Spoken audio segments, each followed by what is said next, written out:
a program can be installed and run. So let me clarify one thing over here, that a virtual machine is not just about operating system. It is about virtualizing almost every segment which is a part of computation. For example, you can have a virtual RAM, you can have a virtual hard disk, you can have a virtual monitor, you can have a virtual processor, you can have a virtual port, you can have a virtual an IC adapter, you can have a virtual operating system, you can have virtual users, virtual servers, virtual networks, virtual VPNs. So virtualization technology allows us to create anything, any computation utility in a virtual environment. Now, the first thing that is required for virtualization is a host machine. Over here, let me emphasize one thing, that virtualization is not the property of an operating system. So we cannot say that virtualization comes with Windows 7 or Windows XP or Linux generic or Microsoft other versions distributaries or Mac OSs like that. Rather, virtualization is the property of a processor. And in the beginning, Intel processors came up with the virtualization technology in implementation. So basically, virtualization should be understood as a feature, a property of your CPU, your processor, not operating system. It is generally mistaken, and we find our clients or our customers talking in such a way that my operating system is not supporting virtualization or my operating system is not having virtualization. Rather, it's a wrong idea, because operating system is having nothing to give and take with virtualization, because it's the wholesome property of your processor. In sys internal toolkit, there is a particular tool you can note down,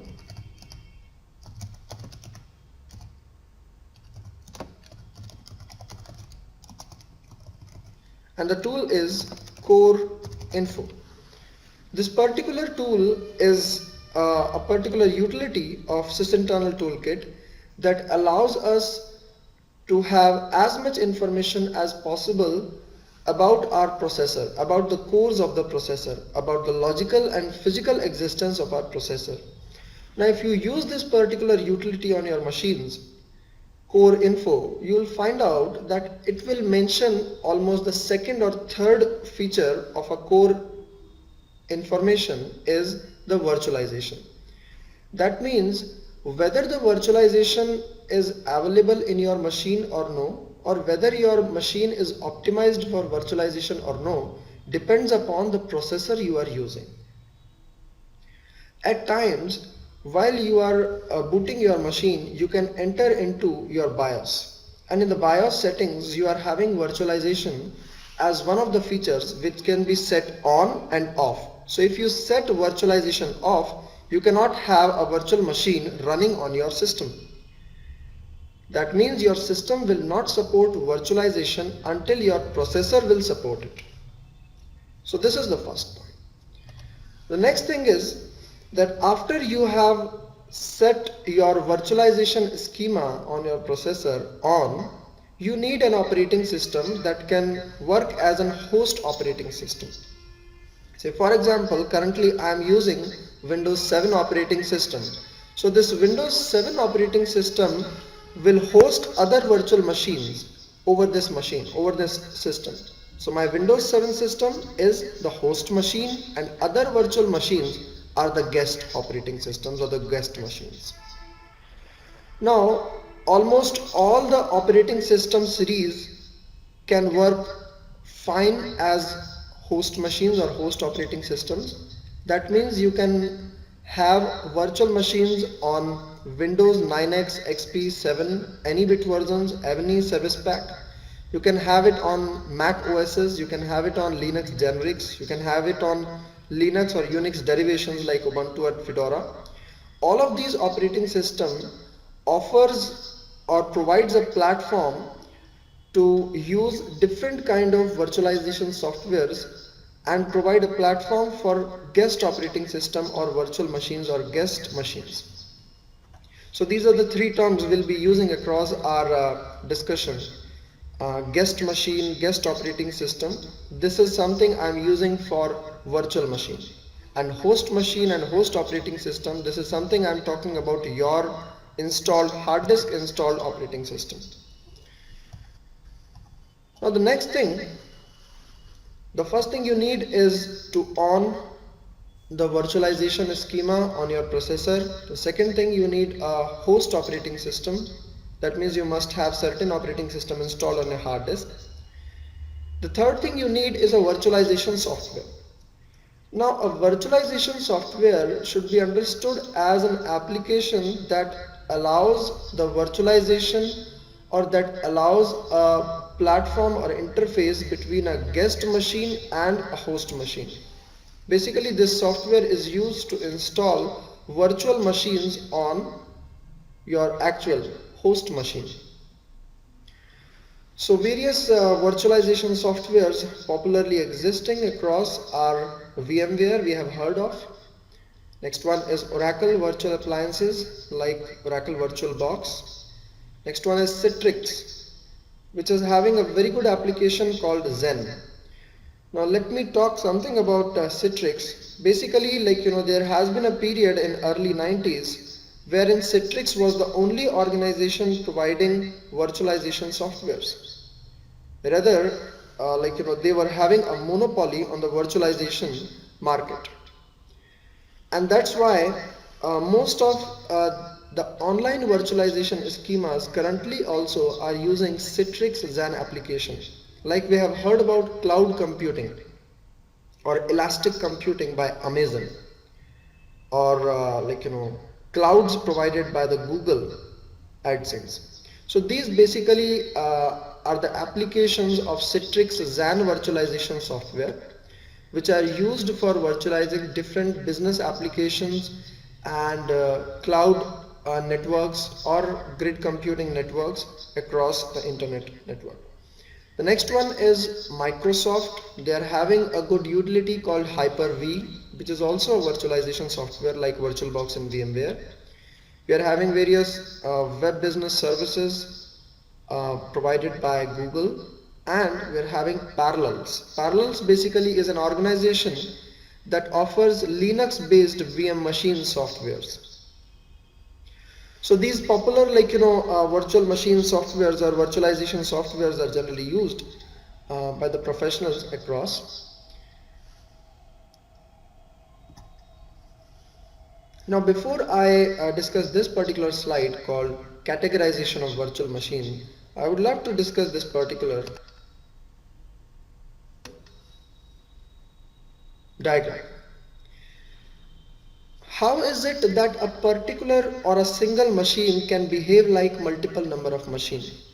How is it that a single host operating system can allow multiple guests onto it? How is it that a complete server client architecture of hundreds of systems can be virtualized on a single core machine? That happens because of this whole diagram as which you are seeing over here. Basically, virtualization schema is totally dependent upon this scheme of virtual server pool. Now basically, every virtualization software's job is to provide a virtual server pool. Now every time you try to install a new VM machine or virtual machine over that software, it provides you a separate VM server. It is VM server number 1, VM server number 2, 3, 4 separately. And every VM server maintains its identity as a separate computer system, and that's how a single machine which is having a virtual server pool provides virtualization for multiple number of machines within it. For example, when we are starting our machine, there is a single boot menu, there is a single operating system, and your machine can function with a single kernel mode at a time. The kernel mode or the kernel architecture of Linux and Windows both are different. And that's why you cannot run Linux and Windows parallelly on your machine at the same time. At one time, your machine can use the single kernel mode. Reason is it is always having a single pool. Whereas the virtualization softwares provide a pool of server softwares. That means pool means that it is having multiple number of VM servers, and each VM server behaves like a separate system. A system with a different kernel mode, with a different operating system, with a different driver, with a different network mode, with different adapters and like that. So the common resources of your host machine get shared by different virtual machines, and that's how virtualization actually gets executed. Is this particular point clear to all of you? This one is really very important.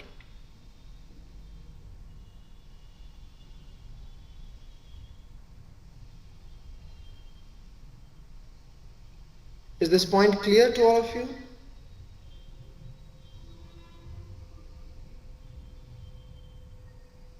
Okay. So the idea behind virtualization is that instead of having a single kernel mode or a single core working for a single operating system, let us virtualize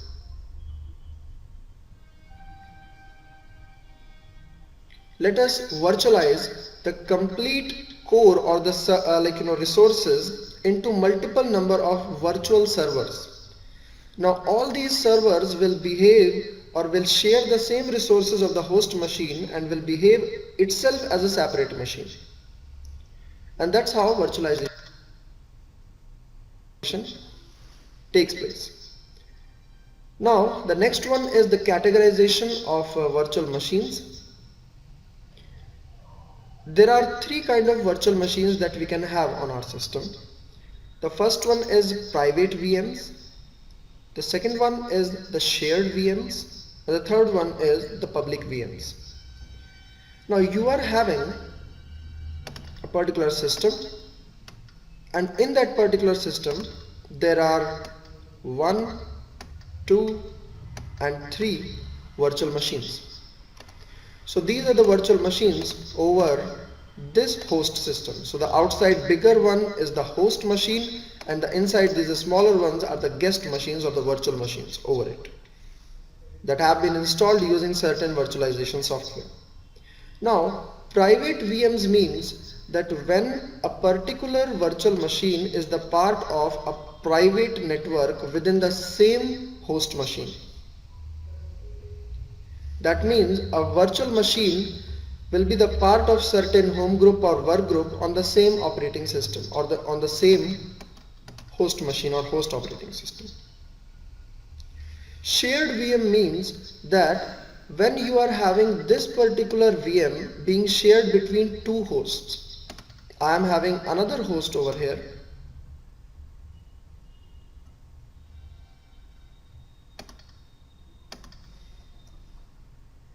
which is having certain other VMs.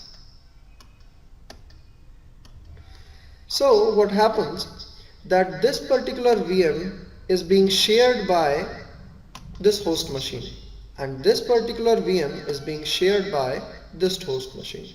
That's how. So when a virtual machine gets shared between multiple number of host machines, it is called a shared VM. And public VM means when a virtual machine itself behaves like a machine in the network, a separate machine in the network. For example, I am having system number A, system number B, which are the part of a LAN network. Now on system number A, there is a virtual machine 1. So if that virtual machine is a public virtual machine, then the network will have three systems, A, B and virtual machine 1. That's what is the meaning of public VM. When the VM explores into the public environment, instead of expressing its dependency on the host machine, it works across the public environment. Is this point clear to all of you?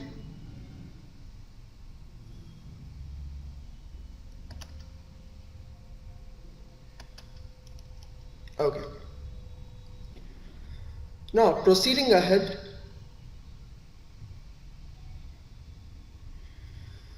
we are starting with how to create a particular virtual machine. Um, Herein I am using the snapshots of Oracle VirtualBox. In our humble suggestion, there are different softwares and applications available, but VMware and VirtualBox are the most popular one. For the machines having less resources, that means in case your machine is having less resources, you can go for the VirtualBox, because VirtualBox is a light software. It consumes least possible resources of your system. So your system will not go slow if you are using VirtualBox for virtualization. Whereas if you are using VMware, it's better to use VMware but on the machines having good resources. For example, your RAM, your processor speed, your frequency, your net bandwidth, your network speed, everything is compatible, is sound is good enough, then we should go for the VMware. So over here we'll be discussing the snapshots of creating a virtual machine on Oracle VirtualBox. Oracle VirtualBox is quite downloadable from virtualbox.com. Sorry, it's .org. You can download VirtualBox recent stable version from virtualbox.org. You need to simply install it, and here how you can start creating a new virtual machine. As soon as you click on clicking a or creating a new virtual machine, this is the first wizard that you'll be getting. The first thing you need to select while creating a virtual machine is its server pool. Now I hope you will agree with me that if you are having a virtual server pool and you are installing um, one virtual machine as Linux, second virtual machine as Windows, third virtual machine as Mac. The system requirement of a Mac machine, of a Linux machine, of a Windows machine is quite different. Yes? Since the system requirement, the kernel requirement, the modes, the boot modes and everything for different kind of operating systems, for different versions of operating system varies. That's why at this particular platform, VirtualBox allows us to choose our version of operating system. We can choose our operating system and we can choose the version of that particular operating system, so that our VirtualBox will get optimized or will create a VM server appropriate for this operating system type. So this step basically is the step of choosing the server or virtual server within the server pool. The next one is you allocate the physical resources of your machine with the virtual machine. Basically, virtual machine will not invite or import certain resources from somewhere outside. Rather, virtual machine will utilize the resources of your host machine. So if I am having Windows 7 installed on my system, then it will share the resources of my Windows 7 or my particular machine. Say for example, my machine is having almost around 4 GB RAM. So it will show me 4 GB RAM, and out of it almost 1133 MB RAM I am allocating to this particular virtual machine. So as soon as I'll on this particular virtual machine, this much MB of RAM will be sniffed, and this remaining MB of RAM will remain with my host machine. So it should always be taken care of that you allocate only that much RAM amount to your virtual machine, so that the remaining amount remains optimized, remains okay for your host machine. I mean, in case I take this slider and I pushes it towards this red segment, it shows that now my virtual machine is having ample amount of RAM space and my host machine is having very least possible. So we should always try to optimize our RAM requirement accordingly. The next one is you have chosen your server pool, you have allocated your RAM. Now is the part of creating a hard disk. Now, for an operating system to get installed, you need a hard disk. Similarly, for a virtual operating system or for a virtual machine, you need a virtual hard disk. And that's what you need to select over here. You need to select virtual hard disk. Now, just like you have sniffed some portion of RAM from your actual RAM, similarly, you will sniff some portion of virtual hard disk or some portion for virtual hard disk from your actual hard disk. That means if you are allocating some 20 GB of space to virtual hard disk, that 20 GB will be sniffed from your actual hard disk space. So this is very much clear at this point that all the resources that this virtual server pool and all its different servers will be using, they'll be using the resources of the same common machine. That means your host machine, which is hosting all these virtual machines.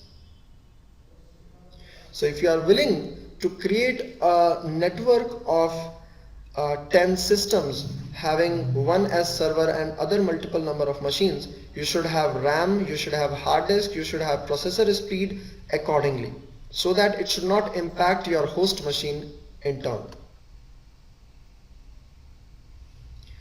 Now here is the part of choosing your virtual hard disk. Now you are provided generally two choices over here, that either you have a choice of creating a new hard disk or you can use an existing hard disk.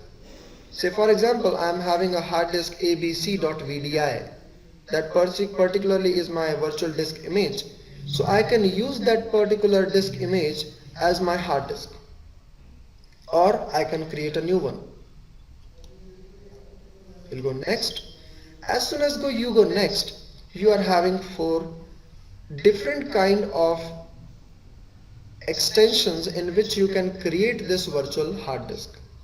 Now these 4 file types or extension types are VDI, VMDK, VHD and HDD. Now what is the difference between all of them? By look, all of them look same. They all are virtual. They all are going to create a virtual hard disk. So what is the difference? The difference is as you consider what is the difference between a text file of Notepad, WordPad and Microsoft Word. Similarly, there is a difference between VDI, VMDK, VHD and HDD. The difference is simply that of format, nothing else. These are the different extensions for the same virtual hard disk. VDI is a copyright extension of VirtualBox or Oracle firm. So Oracle VirtualBox is having a copyright extension for virtual hard disk called VDI. The next one is VMDK. VMDK is a copyright extension of VMware corporations. So VMware corporation generally create virtual hard disk with the extension VMDK.